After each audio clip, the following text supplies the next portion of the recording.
श्री शंभु स्तुति स्वयं एवं जगत के कल्याण हेतु प्रभावशाली स्तुति है शंभु स्तुति। श्री ब्रह्म महापुराण में भगवान शिव की अत्यंत ही प्रभावशाली स्तुति भगवान श्री रामचंद्र जी द्वारा 12 श्लोकों में की गई है। भगवान श्री रामचंद्र जी प्राणी मात्र के दुख और शोक का नाश करने तथा जगत के कल्याण के लिए भगवान चंद्रशेखर को बारंबार स्तुति पूर्वक इन्हीं श्लोकों से प्रणाम करते हैं। भगवान श्री राम भगवान श्री भोलेनाथ की इस पावन स्तुति को करते हैं। लंका प्रवेश के समय भगवान श्री राम ने रामेश्वर में सबसे पहले शिवलिंग की स्थापना की, भगवान भोलेनाथ का आवाहन किया तथा शंभु स्तुति को भगवान श्री राम के द्वारा कहा गया। इस शंभु स्तुति का उल्लेख ब्रह्म पुराण में मिलता है। आइए भाव भक्ति के साथ में देवादिदेव महादेव की इस पावन स्तुति को श्रवण करते हैं। श्री शंभु स्तुति। नमामि शंभुं पुरुषं पुराणं, नमामि सर्वज्ञमपारभावं, नमामि रुद्रं प्रभुमक्षयं तं, नमामि सर्वं शिरसा नमामि, नमामि देवं परमाव्ययन्तम्, उमापतिं लोकगुरुं नमामि, नमामि दारिद्र्यविदारिणं तं, नमामि रोगापहरं नमामि, नमामि कल्याणमचिन्त्यरूपं, नमामि विश्वोद्भवबीजरूपं,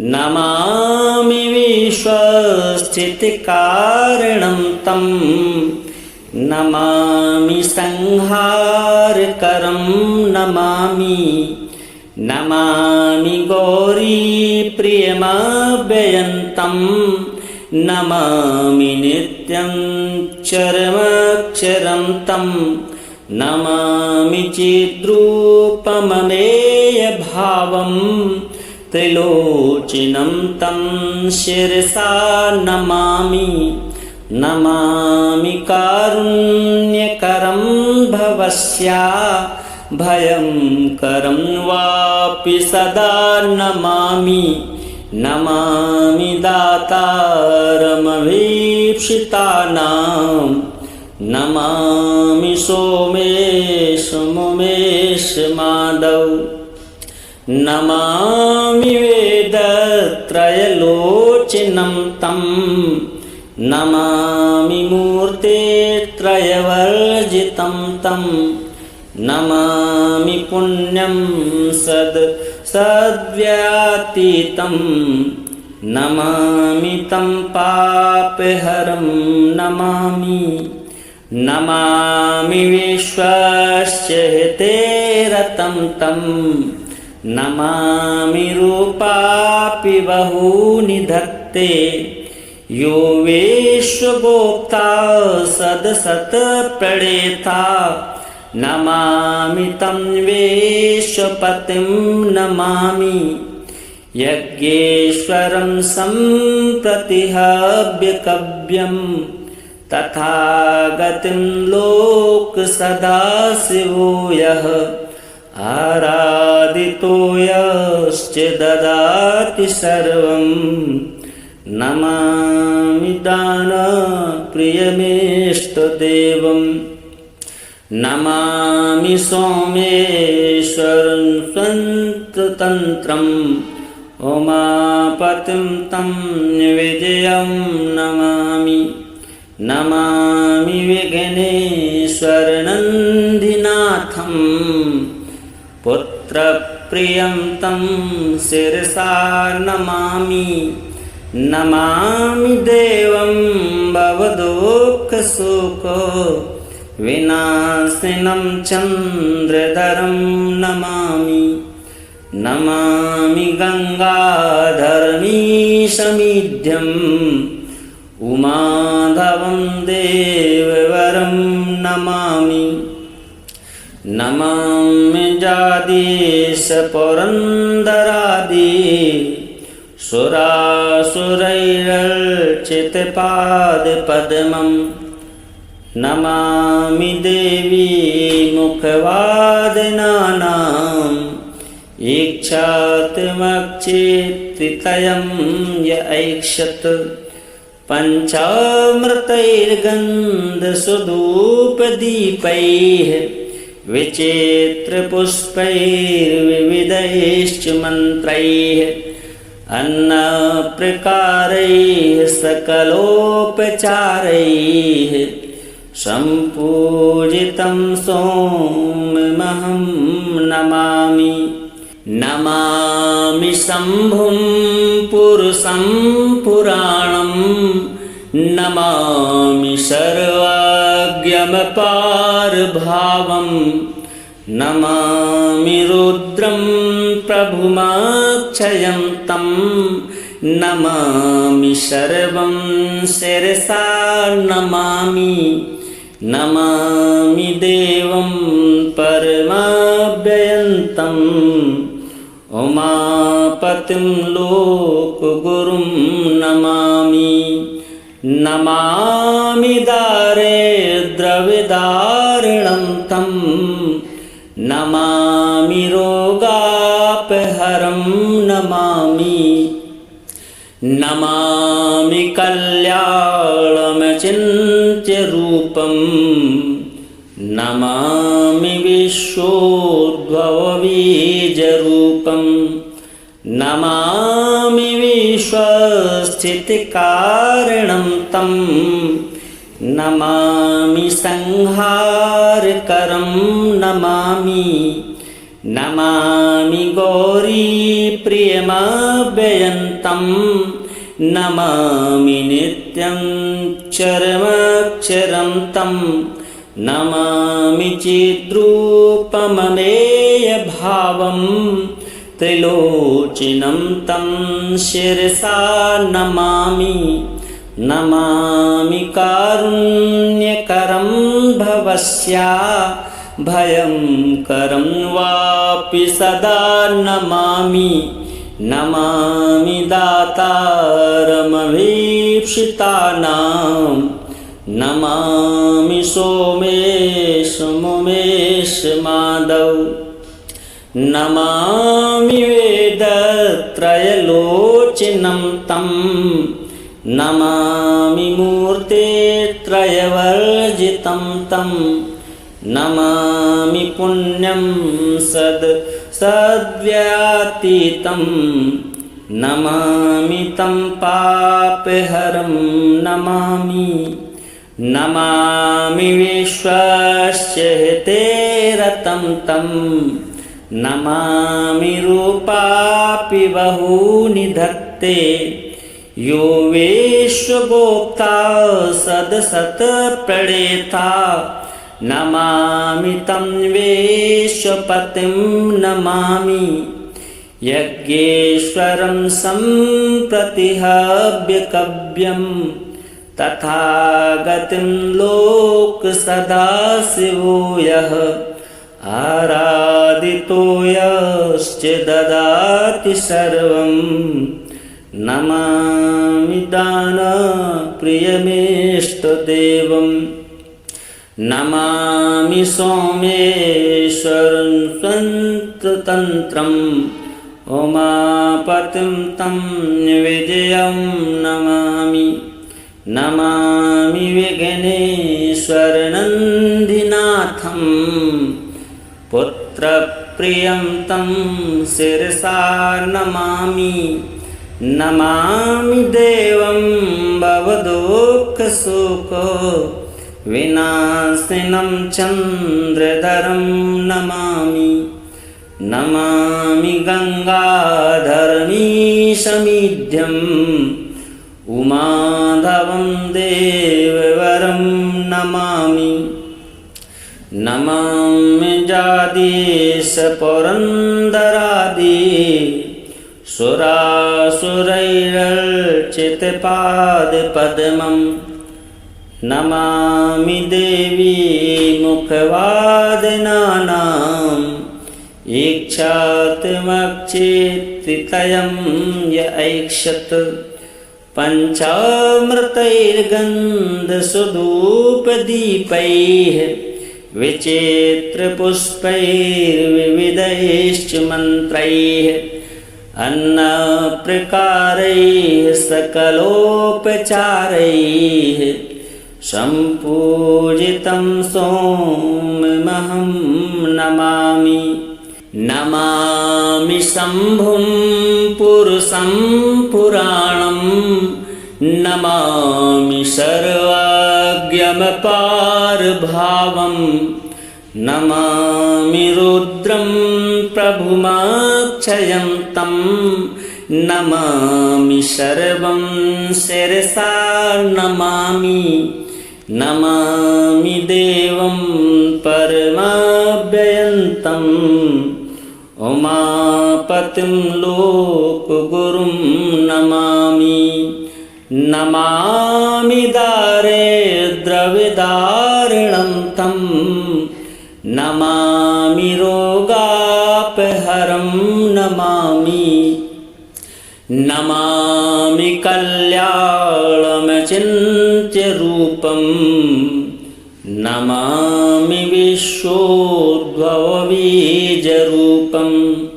नमामि विश्वस्थितिकारणं तं नमामि संहारकरं नमामि।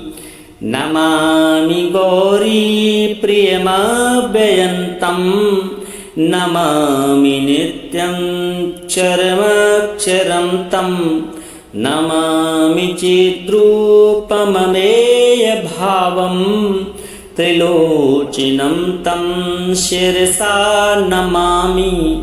नमामि कारुण्यकरं भवस्या भयंकरं वापि सदा नमामि। नमामि दातारमभीप्सितानां नमामि सोमेश मुमेश माधव। नमामि वेदत्रयलोचनं तं नमामि मूर्तित्रयवर्जितं तं नमामि पुण्यं सद्व्यातीतं नमामि तं पापहरं नमामि। नमामि विश्वस्य हितेरतं तं नमामि रूपापि बहूनि धत्ते यो विश्वगोप्ता सदसत्प्रणेता नमामि तं विश्वपतिं नमामि। यज्ञेश्वरं सम्प्रतिहव्यकव्यं तथागतिं लोकसदाशिवो यः आराधितो यश्च ददाति सर्वं नमामि दानप्रियमेष्टदेवं। नमामि सोमेश्वरं स्वतन्त्रम् उमापतिं तं विजयं नमामि। नमामि विघ्नेश्वरनन्दिनाथं पुत्रप्रियं तं शिरसा नमामि। नमामि देवं भवदुःखशोक विनाशिनं चन्द्रधरं नमामि। नमामि गंगाधरमीशमीड्यम् उमाधवं देववरं नमामि। नमामि जादीश पुरन्दरादि सुरासुरैरर्चितपादपद्मं नमामि देवी मुखवादिनानाम् ईक्षात्मक्षेत्रितयं य ऐक्षत पञ्चामृतैर्गन्धसुधूपदीपैः विचित्रपुष्पैर्विविधैश्च मन्त्रैः अन्नप्रकारैः सकलोपचारैः सम्पूजितं सोममहं नमामि। नमामि शम्भुं पुरुषं पुराणं नमामि सर्वाज्ञमपारभावं नमामि रुद्रं प्रभुमक्षयं तं नमामि सर्वं शिरसा नमामि। नमामि देवं परमव्ययन्तम् उमापतिं लोकगुरुं नमामि। नमामि दारिद्र्यविदारिणं तं नमामि रोगापहरं नमामि। नमामि कल्याणमचिन्त्यरूपं नमामि विश्वोद्भवबीजरूपं नमामि विश्वस्थितिकारणं तं नमामि संहारकरं नमामि। नमामि गौरीप्रियमव्ययन्तं नमामि नित्यं चरमक्षरं तं नमामि चिद्रूपममेयभावं त्रिलोचनं तं शिरसा नमामि। नमामि कारुण्यकरं भवस्या भयंकरं वापि सदा नमामि। नमामि दातारमभीप्सितानां नमामि सोमेश माधव। नमामि वेदत्रयलोचनं तं नमामि मूर्तित्रयवर्जितं तं नमामि पुण्यं सद्व्यातीतं नमामि तं पापहरं नमामि। नमामि विश्वस्य हितेरतं तं नमामि रूपापि बहूनि धत्ते यो विश्वगोप्ता सदसत्प्रणेता नमामि तं विश्वपतिं नमामि। यज्ञेश्वरं सम्प्रतिहव्यकव्यं तथागतिं लोकसदाशिवो यः आराधितो यश्च ददाति सर्वं नमामि दानप्रियमेष्टदेवं। नमामि सोमेश्वरं स्वतन्त्रं उमापतिं तं विजयं नमामि। नमामि विघ्नेश्वरनन्दिनाथं पुत्रप्रियं तं शिरसा नमामि। नमामि देवं भवदुःखशोक विनाशिनं चन्द्रधरं नमामि। नमामि गङ्गाधरमीशमीढ्यम् उमाधवं देववरं नमामि। नमामि जादीशपुरन्दरादि सुरासुरैरर्चितपादपद्मं नमामि देवी मुखवादिनानाम् ईक्षात्मक्षेत्रितयं त्रितयं य ऐक्षत पञ्चामृतैर्गन्धसुधूपदीपैः विचित्रपुष्पैर्विविधैश्च मन्त्रैः अन्नप्रकारैः सकलोपचारैः सम्पूजितं सोममहं नमामि। नमामि शम्भुं पुरुषं पुराणं नमामि सर्वज्ञमपारभावं नमामि रुद्रं प्रभुमक्षयं तं नमामि सर्वं शिरसा नमामि। नमामि देवं परमव्ययन्तम् उमापतिं लोकगुरुं नमामि। नमामि दारिद्र्यविदारिणं तं नमामि रोगापहरं नमामि।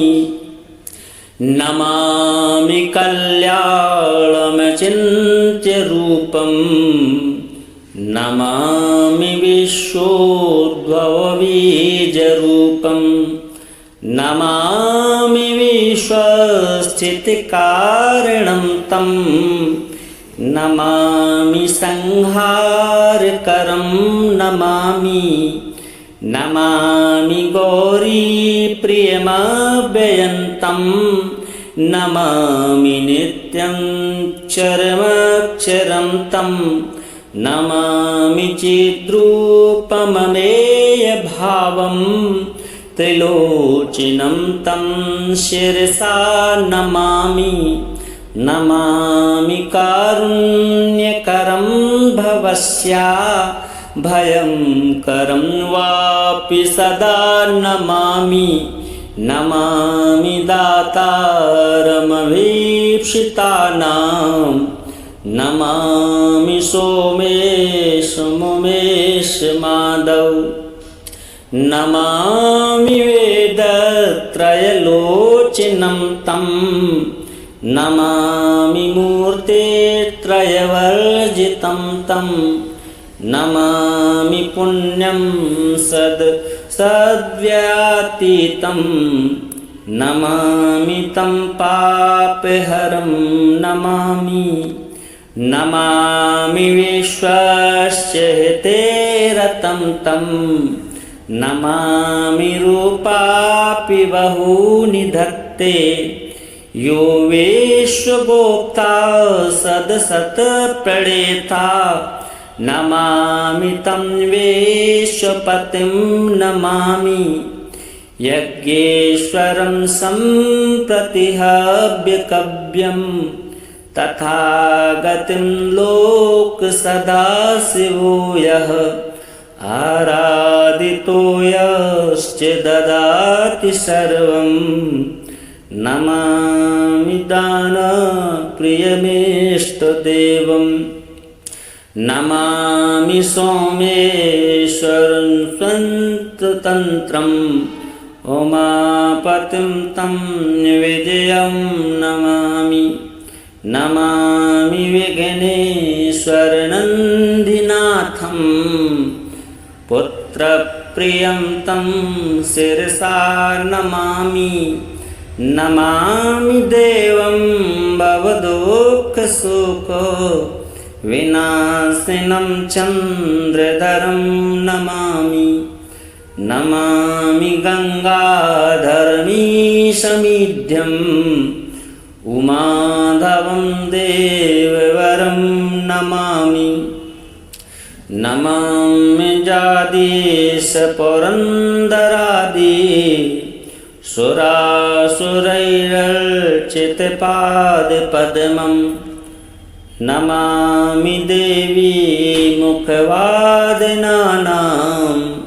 ईक्षातमक्षित्रितयं य ऐक्षत पञ्चामृतैर्गन्धसुधूपदीपैः विचित्रपुष्पैर्विविधैश्च मन्त्रैः अन्नप्रकारैः सकलोपचारैः सम्पूजितं सोममहं नमामि। नमामि शम्भुं पुरुषं पुराणं, नमामि सर्वाज्ञमपारभावं, नमामि रुद्रं प्रभुमक्षयं तं, नमामि सर्वं शिरसा नमामि। नमामि देवं परमव्ययन्तं, उमापतिं लोकगुरुं नमामि। नमामि दारिद्र्यविदारिणं तं, नमामि रोगापहरं नमामि। नमामि कल्याणमचिन्त्यरूपं, नमामि विश्वोद्भवबीजरूपं, नमामि विश्वस्थितिकारणं तं, नमामि संहारकरं नमामि। नमामि गौरीप्रियमव्ययन्तं, नमामि नित्यं चरमक्षरं तं, नमामि चिद्रूपममेयभावं, त्रिलोचनं तं शिरसा नमामि। नमामि कारुण्यकरं भवस्या, भयंकरं वापि सदा नमामि। नमामि दातारमभीप्सितानां, नमामि सोमेशमुमेश माधव। नमामि वेदत्रयलोचनं तं, नमामि मूर्तित्रयवर्जितं तं, नमामि पुण्यं सद्व्यतीतं, नमामि तं पापहरं नमामि। नमामि विश्वस्य हितेरतं तं, नमामि रूपापि बहूनि धत्ते, यो विश्वभोक्ता सदसत्प्रणेता, नमामि तं विश्वपतिं नमामि। यज्ञेश्वरं सम्प्रतिहव्यकव्यं, तथागतिं लोकसदाशिवो यः, आराधितो यश्च ददाति सर्वं, नमामि दानप्रियमिष्टदेवं। नमामि सोमेश्वरं स्वतन्त्रं, उमापतिं तं विजयं नमामि। नमामि विघ्नेश्वरनन्दिनाथं, पुत्रप्रियं तं शिरसा नमामि। नमामि देवं भवदुःखशोक विनाशिनं चन्द्रधरं नमामि। नमामि गङ्गाधरमीशमीढ्यं, उमाधवं देववरं नमामि। नमामि जादीशपुरन्दरादि सुरासुरैरर्चितपादपद्मं, नमामि देवी मुखवादनानां, ईक्षात्मक्षेत्रितयं य ऐक्षत, पञ्चामृतैर्गन्धसुधूपदीपैः, विचित्रपुष्पैर्विविधैश्च मन्त्रैः, अन्नप्रकारैः सकलोपचारैः, सम्पूजितं सोममहं नमामि। नमामि शम्भुं पुरुषं पुराणं नमामि सर्वज्ञमपारभावं नमामि रुद्रं प्रभुमक्षयं तं नमामि सर्वं शिरसा नमामि नमामि देवं परमव्ययन्तम् उमापतिं लोकगुरुं नमामि नमामि दारिद्र्यविदारिणं तं नमामि रोगापहरं नमामि नमामि कल्याणमचिन्त्यरूपं नमामि विश्वोद्भवबीजरूपं नमामि विश्वस्थितिकारणं तं नमामि संहारकरं नमामि नमामि गौरीप्रियमव्ययन्तं नमामि नित्यं चरमक्षरं तं नमामि चिद्रूपममेयभावं त्रिलोचनं तं शिरसा नमामि नमामि कारुण्यकरं भवस्या भयंकरं वापि सदा नमामि नमामि दातारमभीप्सितानां नमामि सोमेश माधव नमामि वेदत्रयलोचनं तं नमामि मूर्तित्रयवर्जितं तं नमामि पुण्यं सद्व्यातीतं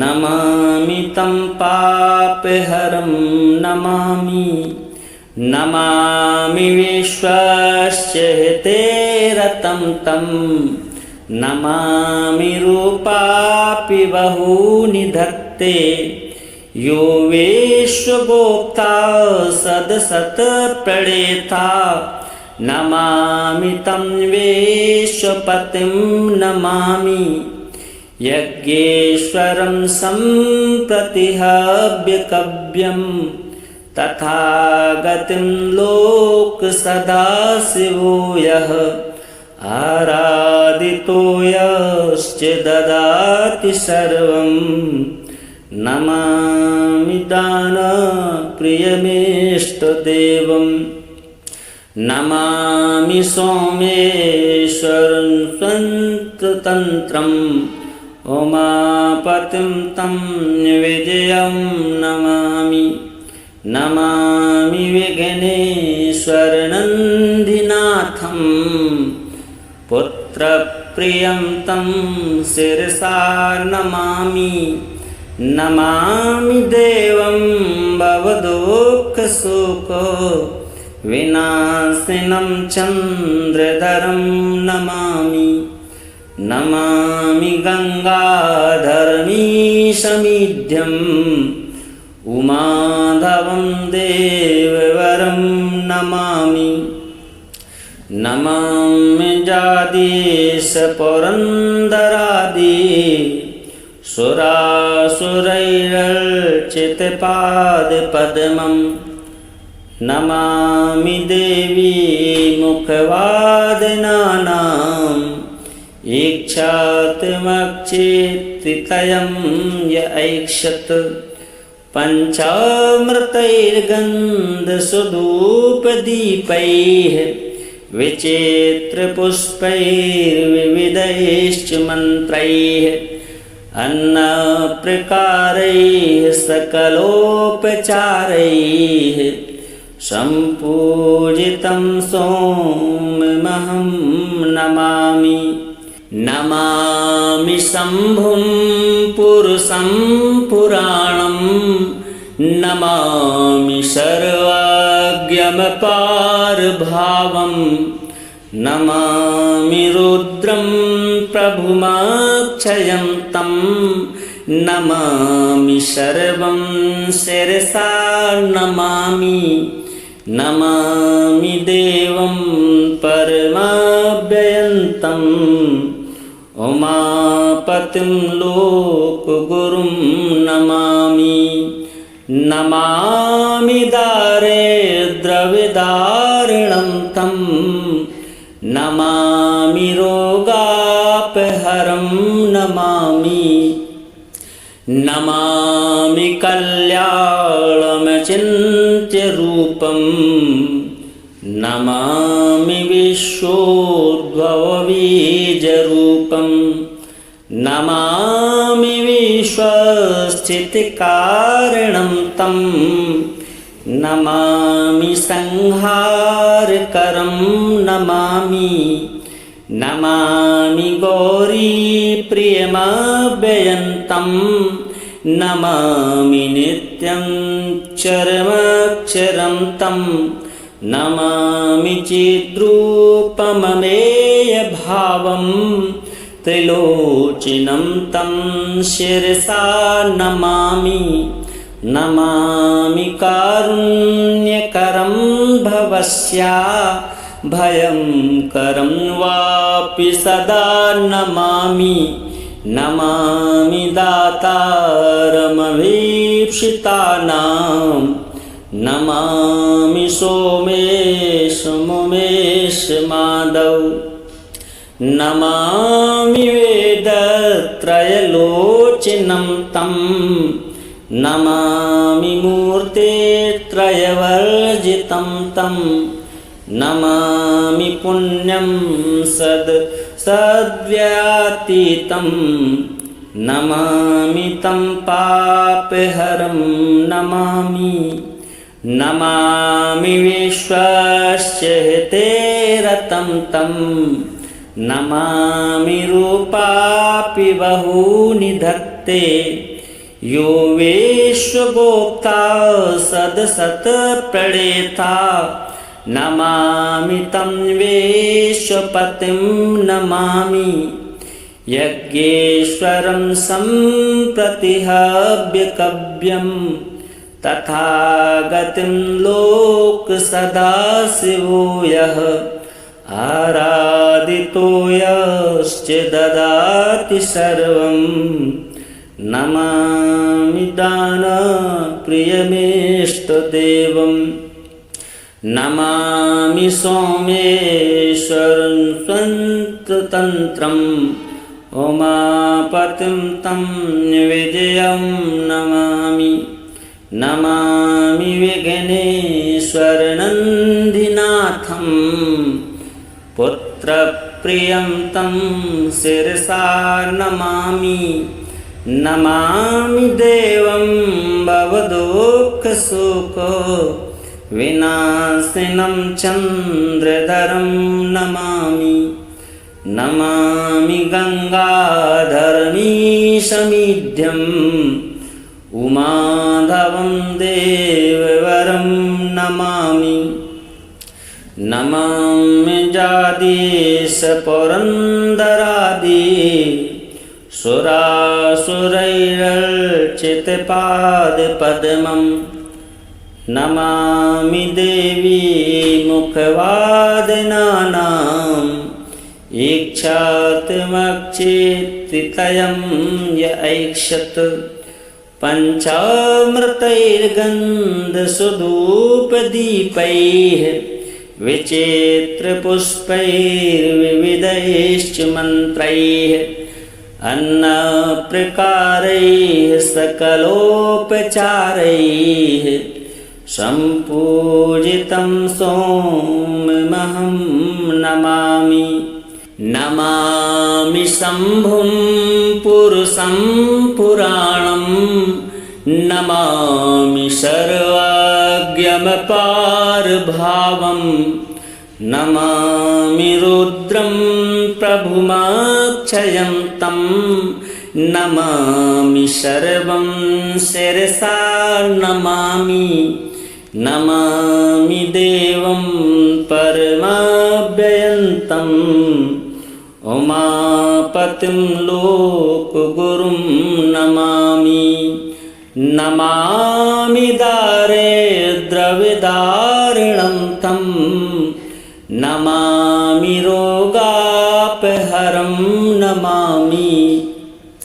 नमामि कल्याणमचिन्त्यरूपं, नमामि विश्वोद्भवबीजरूपं, नमामि विश्वस्थितिकारणं तं, नमामि संहारकरं नमामि। नमामि गौरीप्रियमव्ययन्तं, नमामि नित्यं चरमक्षरं तं, नमामि चिद्रूपममेयभावं, त्रिलोचनं तं शिरसा नमामि। नमामि कारुण्यकरं भवस्या, भयंकरं वापि सदा नमामि। नमामि दातारमभीप्सितानां, नमामि सोमेशमुमेश माधव। नमामि वेदत्रयलोचनं तं, नमामि मूर्तित्रयवर्जितं तं, नमामि पुण्यं सद्व्यतीतं, नमामि तं पापहरं नमामि। नमामि विश्वस्य हितेरतं तं, नमामि रूपापि बहूनि धत्ते, यो विश्वगोप्ता सदसत्प्रणेता, नमामि तं विश्वपतिं नमामि। यज्ञेश्वरं सम्प्रतिहव्यकव्यं, तथागतिं लोकसदाशिवो यः, आराधितो यश्च ददाति सर्वं, नमामि दानप्रियमेष्टदेवं। नमामि सोमेश्वरं स्वतन्त्रं, उमापतिं तं विजयं नमामि। नमामि विघ्नेश्वरनन्दिनाथं, पुत्रप्रियं तं शिरसा नमामि। नमामि देवं भवदुःखशोक विनाशिनं चन्द्रधरं नमामि। नमामि गङ्गाधरमीशमीड्यं, उमाधवं देववरं नमामि। नमामि जादीशपुरन्दरादि सुरासुरैरर्चितपादपद्मं, नमामि देवी मुखवादिनानाम्, ईक्षात्मक्षितितयं य ऐक्षत, पञ्चामृतैर्गन्धसुधूपदीपैः, विचित्रपुष्पैर्विविधैश्च मन्त्रैः, अन्नप्रकारैः सकलोपचारैः, सम्पूजितं सोममहं नमामि। नमामि शम्भुं पुरुषं पुराणं, नमामि सर्वज्ञमपारभावं, नमामि रुद्रं प्रभुमक्षयं तं, नमामि सर्वं शिरसा नमामि। नमामि देवं परमव्ययन्तं, उमापतिं लोकगुरुं नमामि। नमामि दारिद्र्यविदारिणं तं, नमामि रोगापहरं पापहरं नमामि नमामि कल्याणमचिन्त्यरूपं नमामि विश्वोद्भवबीजरूपं नमामि विश्वस्थितिकारणं तं नमामि संहारकरं नमामि नमामि गौरीप्रियमव्ययन्तं नमामि नित्यं चरमक्षरं तं नमामि चिद्रूपममेयभावं त्रिलोचनं तं शिरसा नमामि नमामि कारुण्यकरं भवस्या भयंकरं वापि सदा नमामि नमामि दातारमभीप्सितानां नमामि सोमेशमुमेश माधव नमामि वेदत्रयलोचनं तं नमामि मूर्तित्रयवर्जितं तं नमामि पुण्यं सद्व्यातीतं नमामि तं पापहरं नमामि नमामि विश्वस्य हितेरतं तं नमामि रूपापि बहूनि धत्ते यो विश्वगोप्ता सदसत्प्रणेता नमामि तं विश्वपतिं नमामि यज्ञेश्वरं सम्प्रतिहव्यकव्यं तथागतिं लोकसदाशिवो यः आराधितो यश्च ददाति सर्वं नमामि दानप्रियमेष्टदेवं नमामि सोमेश्वरं स्वतन्त्रम् उमापतिं तं विजयं नमामि नमामि विघ्नेश्वरनन्दिनाथं पुत्रप्रियं तं शिरसा नमामि नमामि देवं भवदुःखशोक विनाशिनं चन्द्रधरं नमामि नमामि गङ्गाधरमीशमीढ्यम् उमाधवं देववरं नमामि नमामि जादीशपुरन्दरादि सुरासुरैरर्चितपादपद्मं नमामि देवी मुखवादनानाम् ईक्षात्मक्षेत्तितयं य ऐक्षत पञ्चामृतैर्गन्धसुधूपदीपैः विचित्रपुष्पैर्विविधैश्च मन्त्रैः अन्नप्रकारैः सकलोपचारैः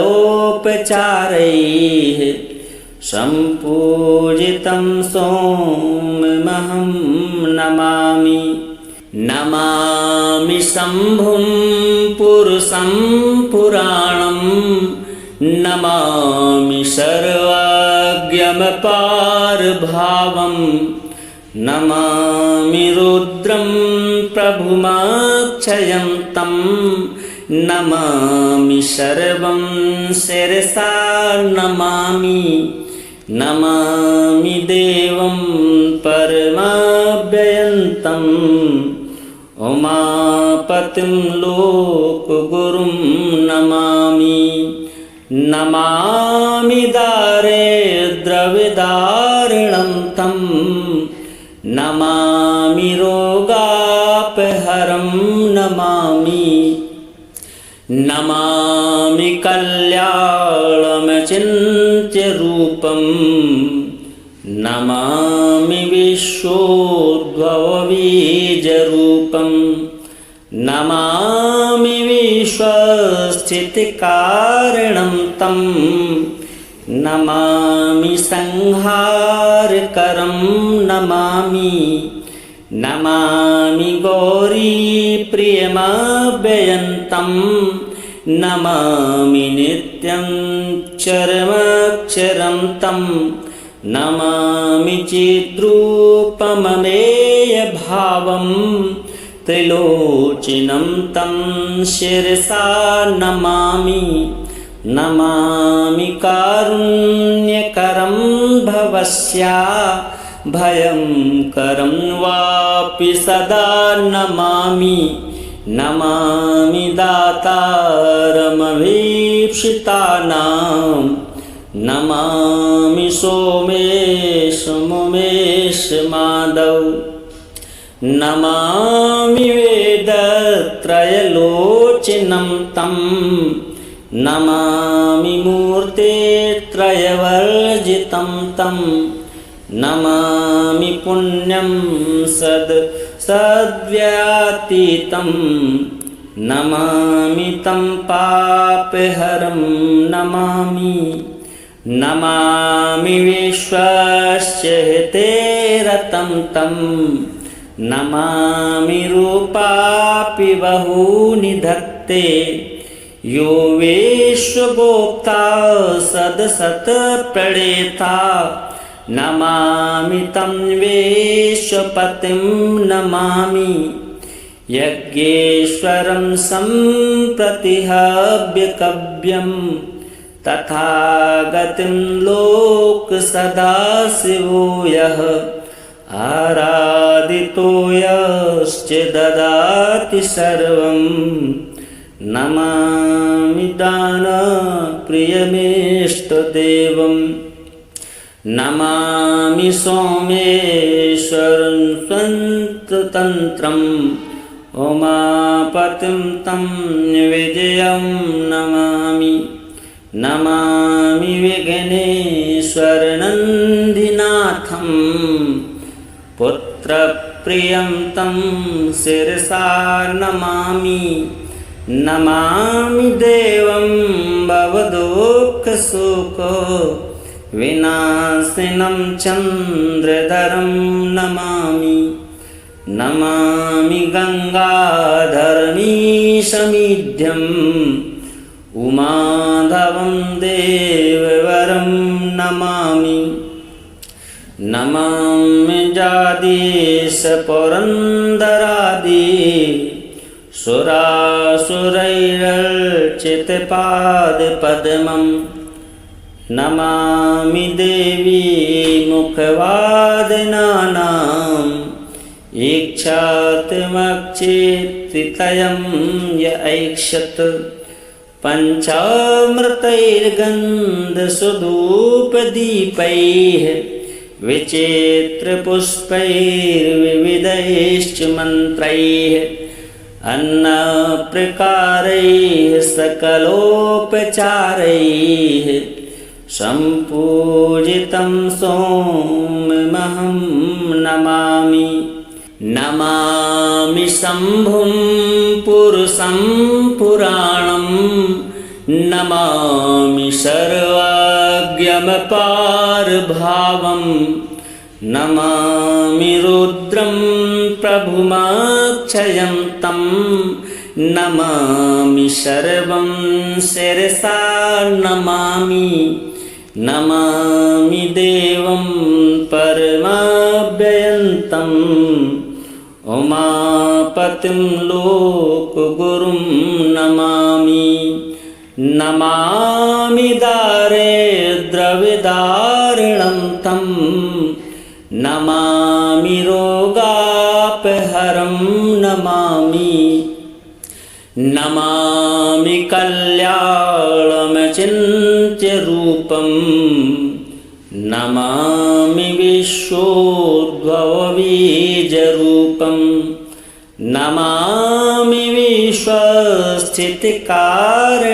तं नमामि संहारकरं नमामि नमामि गौरीप्रियमव्ययन्तं प्रियमव्ययन्तं नमामि नित्यं चरमक्षरं तं नमामि चिद्रूपममेयभावं त्रिलोचनं तं शिरसा नमामि नमामि कारुण्यकरं भवस्या भयंकरं वापि सदा नमामि नमामि दातारमभीप्सितानां नमामि सोमेशमुमेश माधव नमामि वेदत्रयलोचनं तं नमामि मूर्तित्रयवर्जितं तं नमामि पुण्यं सद्व्यातीतं नमामि तं पापहरं नमामि नमामि विश्वस्य हितेरतं तं नमामि रूपापि बहूनि धत्ते यो विश्वगोप्ता सदसत्प्रणेता नमामि तं विश्वपतिं नमामि यज्ञेश्वरं सम्प्रतिहव्यकव्यं तथागतिं लोकसदाशिवो यः आराधितो यश्च ददाति सर्वं नमामि दानप्रियमेष्टदेवं नमामि सोमेश्वरं स्वतन्त्रम् उमापतिं तं विजयं नमामि नमामि विघ्नेश्वरनन्दिनाथं पुत्रप्रियं तं शिरसा नमामि नमामि देवं भवदुःखशोक विनाशिनं चन्द्रधरं नमामि नमामि गङ्गाधरमीशमीढ्यं उमाधवं देववरं नमामि नमामि जादीश पुरन्दरादि सुरासुरैरर्चितपादपद्मं नमामि देवी मुखवादिनानाम्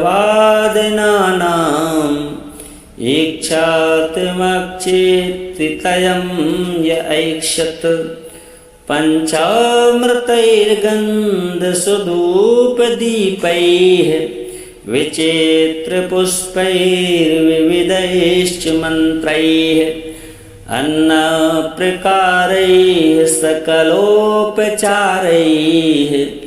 सम्पूजितं सोममहं नमामि नमामि शम्भुं पुरुषं पुराणं नमामि सर्वज्ञमपारभावं नमामि रुद्रं प्रभुमक्षयं तं नमामि सर्वं शिरसा नमामि नमामि देवं परमव्ययन्तम् उमापतिं लोकगुरुं नमामि नमामि दारिद्र्यविदारिणं तं नमामि रोगापहरं नमामि नमामि कल्याणमचिन्त्यरूपं नमामि विश्वोद्भवबीजरूपं नमामि विश्वस्थितिकारणं तं नमामि संहारकरं नमामि नमामि गौरीप्रियमव्ययन्तं नमामि नित्यं चरमक्षरं तं नमामि चिद्रूपममेयभावं त्रिलोचनं तं शिरसा नमामि नमामि कारुण्यकरं भवस्या भयंकरं वापि सदा नमामि नमामि दातारमभीप्सितानां नमामि सोमेश माधव नमामि वेदत्रयलोचनं तं नमामि मूर्तित्रयवर्जितं तं नमामि पुण्यं सद्व्यतीतं नमामि तं पापहरं नमामि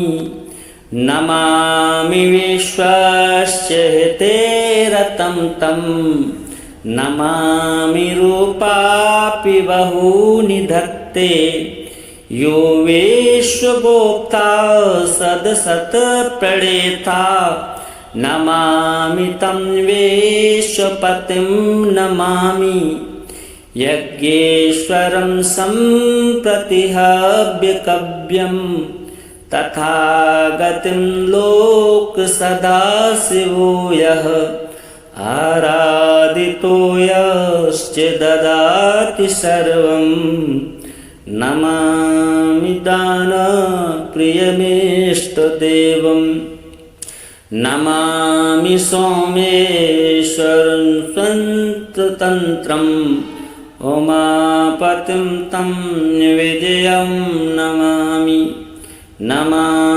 विघ्नेश्वरनन्दिनाथं पुत्रप्रियं तं शिरसा नमामि देवं भवदुःखशोक विनाशिनं चन्द्रधरं नमामि गङ्गाधरमीशमीढ्यं उमाधवं देववरं नमामि जादीशपुरन्दरादि सुरासुरैरर्चितपादपद्मम् नमामि देवी मुखवादनानाम् ईक्षात्मक्षेत्रितयं य ऐक्षत पञ्चामृतैर्गन्धसुधूपदीपैः विचित्रपुष्पैर्विविधैश्च मन्त्रैः अन्नप्रकारैः सकलोपचारैः सम्पूजितं सोममहं नमामि शम्भुं पुरुषं पुराणं नमामि सर्वज्ञमपारभावं नमामि रुद्रं प्रभुमक्षयं तं नमामि सर्वं शिरसा नमामि देवं परमाव्ययन्तम् उमापतिं लोकगुरुं नमामि दारिद्र्यविदारिणं तं नमामि रोगापहरं नमामि कल्याणमचिन्त्यरूपं नमामि विश्वोद्भवबीजरूपं नमामि विश्वस्थितिकारणं तं नमामि संहारकरं नमामि गौरीप्रियमव्ययन्तं नमामि नित्यं चरमक्षरं तं नमामि चिद्रूपममेयभावं त्रिलोचनं तं शिरसा नमामि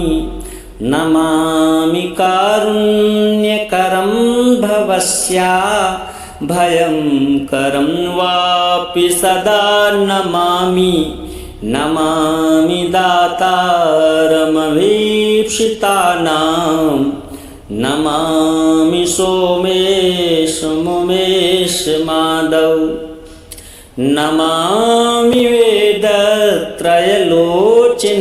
तं नमामि मूर्तित्रयवर्जितं तं नमामि पुण्यं सद्व्यतीतं नमामि तं पापहरं नमामि नमामि विश्वस्य हितेरतं तं नमामि रूपापि बहूनि धत्ते यो विश्वगोप्ता सदसत्प्रणेता नमामि तं विश्वपतिं नमामि यज्ञेश्वरं सम्प्रतिहव्यकव्यं तथागतिं लोकसदाशिवो यः आराधितो यश्च ददाति सर्वं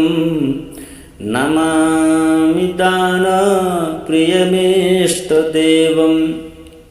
नमामि सोमेश्वरं स्वतन्त्रम् उमापतिं तं विजयं नमामि नमामि विघ्नेश्वरनन्दिनाथं पुत्रप्रियं तं शिरसा नमामि नमामि देवं भवदुःखशोक विनाशिनं चन्द्रधरं नमामि नमामि गङ्गाधरमीशमीढ्यं उमाधवं देववरं नमामि नमामि जादीश पुरन्दरादि सुरासुरैरर्चितपादपद्मं नमामि देवी मुखवादिनानाम् ईक्षात्मक्षेत्रितयं य ऐक्षत पञ्चामृतैर्गन्धसुधूपदीपैः विचित्रपुष्पैर्विविधैश्च मन्त्रैः अन्नप्रकारैः सकलोपचारैः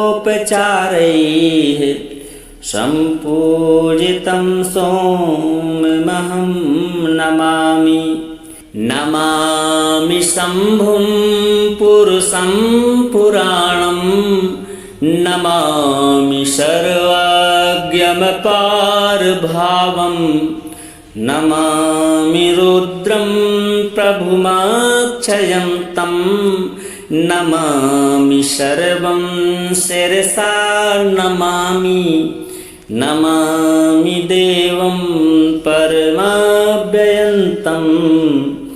उमापतिं लोकगुरुं नमामि नमामि दारिद्र्यविदारिणं तं नमामि रोगापहरं नमामि नमामि कल्याणमचिन्त्यरूपं नमामि विश्वोद्भवबीजरूपं नमामि विश्वस्थितिकारणं तं नमामि संहारकरं नमामि नमामि गौरीप्रियमव्ययन्तं नमामि नित्यं चरमक्षरं तं नमामि चिद्रूपममेयभावं त्रिलोचनं तं शिरसा नमामि नमामि कारुण्यकरं भवस्या भयंकरं वापि सदा नमामि नमामि दातारमभीप्सितानां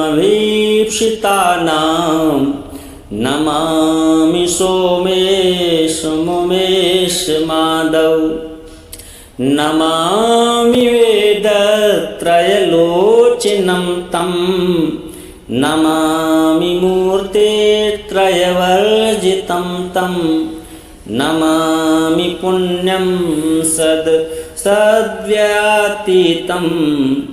नमामि तं पापहरं नमामि नमामि विश्वस्य हिते रतं तं नमामि रूपापि बहूनि धत्ते यो विश्वगोप्ता सदसत्प्रणेता नमामि तं विश्वपतिं नमामि यज्ञेश्वरं सम्प्रतिहव्यकव्यं तथागतिं लोकसदाशिवो यः आराधितो यश्च ददाति सर्वं नमामि दानप्रियमेष्टदेवं नमामि सोमेश्वरं स्वतन्त्रम् उमापतिं तं विजयं नमामि नमामि विघ्नेश्वरनन्दिनाथं पुत्रप्रियं तं शिरसा नमामि नमामि देवं भवदुःखशोक विनाशिनं चन्द्रधरं नमामि नमामि गङ्गाधरमीशमीढ्यं उमाधवं देववरं नमामि नमामि जादीशपुरन्दरादि सुरासुरैरर्चितपादपद्मं नमामि देवी मुखवादिनानाम् ईक्षात्मक्षेत्रितयं य ऐक्षत पञ्चामृतैर्गन्धसुधूपदीपैः विचित्रपुष्पैर्विविधैश्च मन्त्रैः अन्नप्रकारैः सकलोपचारैः सम्पूजितं सोममहं नमामि